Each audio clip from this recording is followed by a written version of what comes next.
Welcome back to the NFL NBA Rectable. That's Kevin Dana and I'm Alan Wu. This is our NFL edition and we're going to be going over some training camp news and notes not involving Brett Favre because that changes about every 5 hours and we can't keep up. So the big topic outside of Brett Favre involves Carolina Panthers receiver Steve Smith. He was suspended 2 games without pay after breaking starting cornerback Ken Lucas's nose in a fight on Friday. Lucas is expected to miss 2 to 3 weeks with the injury. Another receiver also in the news is Oakland Raiders receiver Javon Walker, who has been struggling in camp. He offered to retire and return his signing bonus on Thursday, but apparently owner Al Davis talked him out of it. But one player who's not in camp is St. Louis running back Steven Jackson. He's holding out to try and get a new contract from the team. He's currently in the last year of his deal and scheduled to make $1.7 million for the upcoming season. And meanwhile, in Miami, the Dolphins have currently placed Josh McCown as their #1 quarterback, ahead of last year's second-round pick John Beck and this year's second-round pick Chad Henne. So, starting back with the Carolina Panthers and Steve Smith, do you think this 2-game suspension was fair or perhaps excessive, or what do you make of the punishment? No, I think it's definitely fair, Alan. Steve Smith has had a history of losing his temper. We thought maybe those days were behind him. A few years ago, remember, he punched a teammate in a film session. So now this was out on the practice field, and luckily Ken Lucas will not be missing any regular season time. Thankfully, it happened early enough in training camp, so that wouldn't be an issue. But you do have to punish him, even if he is your best receiver. You still have DJ Hackett and Muhsin Muhammad that you can go to in those first 2 games. They start out the season at San Diego and then at home against Chicago. So I don't think Steve Smith's presence will be felt too much. You do need to punish him. Yeah, I think that the idea is sort of, well, don't take him out because he is their best receiver. That's hurting the team in the regular season. But like you mentioned, at some point you cross the line and something has to be done. A message has to be shown to the players that this isn't acceptable and it's not allowed. And I think that, you know, he just, reportedly what happened was that Ken Lucas was just sort of sitting there on the sideline. They'd had some sort of, a little spat or a disagreement over the previous play, and Steve Smith basically just came over and mauled Ken Lucas, and that's just unacceptable. So in this case, I mean, 2 games without pay, yeah, it's a little severe, but in terms of what he did, I don't think it's unnecessary or over the top. But going over to the AFC West and Javon Walker, what do you make of this whole deal? Supposedly, he's,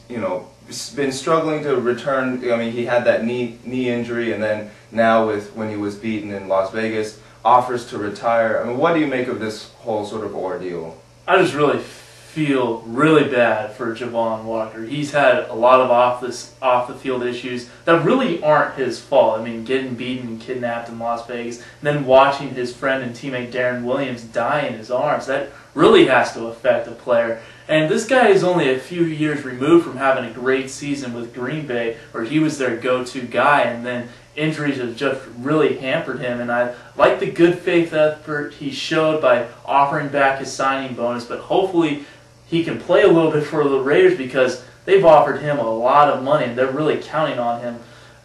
Unfortunately, I'm just afraid that he's not going to be able to produce like he did in Green Bay. Yeah, I think you mentioned it. It's just a lot of unfortunate things are happening to him that, like you mentioned, aren't really his fault. But what it really boils down to is, can he play or can he not play? And I think Al Davis is still, he talked him out of retirement, is because it's still early in training camp, just trying to see whether or not, they can help him along and if he can help the team along, because they need a receiver in Oakland big time. But, there was a lot of talk about him being overpaid, the $55 million deal. The signing bonus he offered return was $11 million. So that's a lot of money, but whether or not he's really going to return, it still has to play itself out, I guess. But I mean, I really hope that he can succeed, because it seems like a lot of things are just happening to him when he hasn't really done much to deserve most of them. It's just sort of a lot of unfortunate incidents. But going back now to a player who's holding out and keeping himself away from the team, Steven Jackson.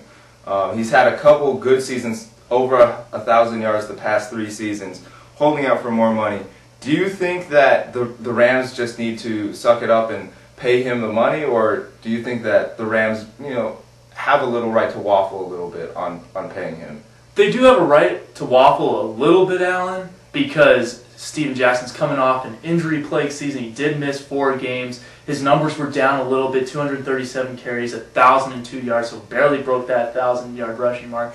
And also his receptions were well down from when he caught 80 passes in 2006. And he's really holding out because of this 2006 season where he gained over 115 yards on the ground and 800 yards receiving.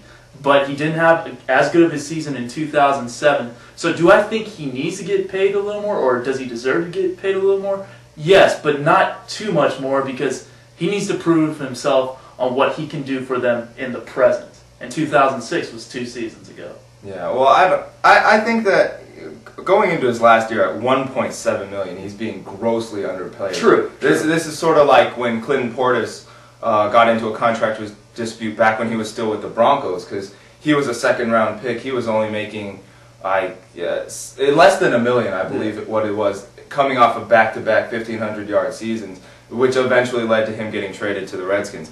I think that the Rams really just maybe not meet whatever his demands are if they're really that extravagant, but they need to get Steven Jackson in camp and on that team, because without Steven Jackson, the Rams have no team whatsoever.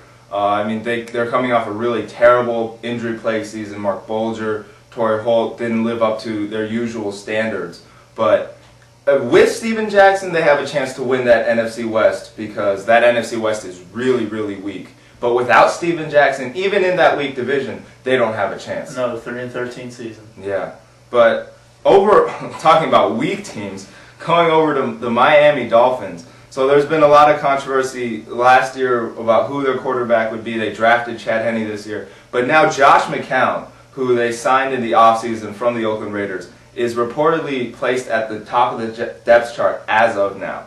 Now, I like this move for the Miami Dolphins because with John Beck and Chad Henne, you have 2 young, sort of unproven players. John Beck came in, started a few games last year, didn't really play all that great though. So Josh McCown can sort of do in Miami what he did in Oakland last year, where he was just sort of keeping that seat warm for Jamarcus Russell, who's now taking over for the Raiders. But who do you think is going to come out as the best quarterback out of these 3 in Miami?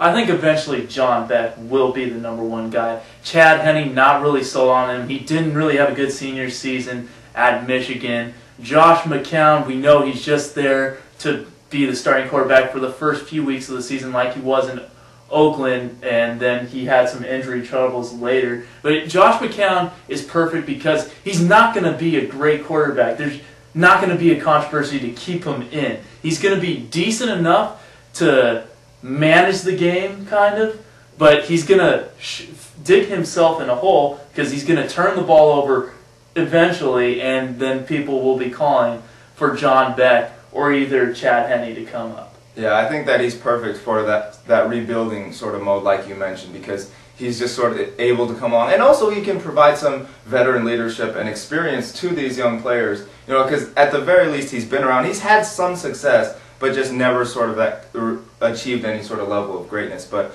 I do agree, I think John Beck's going to come out, even though he didn't play all that great last year. That team around him was an absolute mess. And Chad Henne, like you mentioned, I'm just not sold on him. I remember the Appalachian State game last year, of course, the big upset early on in the college season. But as a 4th-year starter in that game, Chad Henne was throwing some interceptions late in the game that really cost them that game. Yeah. And as a 4th-year starter, he had no business making those sort of plays when he's supposed to be known for, his decision making and being an accurate quarterback. But either way, we'll have to see. I think that John Beck will come out, but as of now, it's Josh McCown's job.